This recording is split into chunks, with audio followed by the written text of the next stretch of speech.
आज मैं किचन में कुछ काम करवा रही हूँ लकड़ी का। एक्चुअली हमने कोई बहुत ज़्यादा दिन भी नहीं हुए हैं काम करवाए हुए। 3 साल तो आगे दशहरे में होंगे हमें। और अब से इनके पल्लों की काफ़ी सारे पेच वगैरह निकलने शुरू हो गए हैं।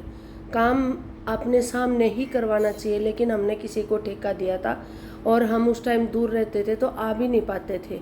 बहुत मुश्किल से टाइम निकाल कर आते थे, लेकिन कभी मिस्त्री नहीं मिलते थे, कभी ठेकेदार नहीं मिलता था, तो ठीक से हम लोग कोई कमी होती थी तो उसको पकड़ भी नहीं पाते थे।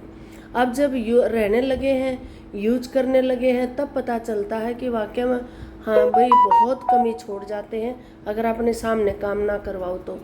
घर में कोई भी काम हो, इलेक्ट्रिक का हो, वुडन का हो या प्लम्बर का काम हो, अगर आप सही आपके सामने काम नहीं हो पाता तो परेशान तो होना पड़ता ही है, और डबल डबल पैसा लगता है वो अलग से।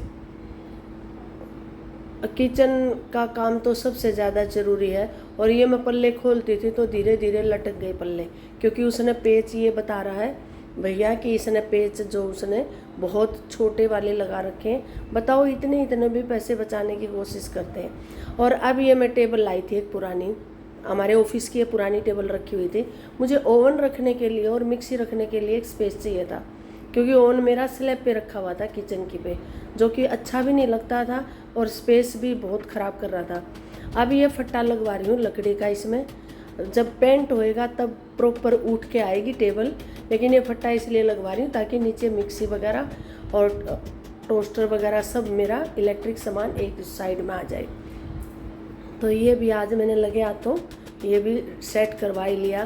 कारीगर से पूछा था, लकड़ी वाले से, बोला कम से कम 7,000 की टेबल बनेगी ओवन रखने के लिए। तो मेरे घर में ही थी, मेरा थोड़े से में ही काम हो गया। और ये जब पेंट होएगी तब देखना, तब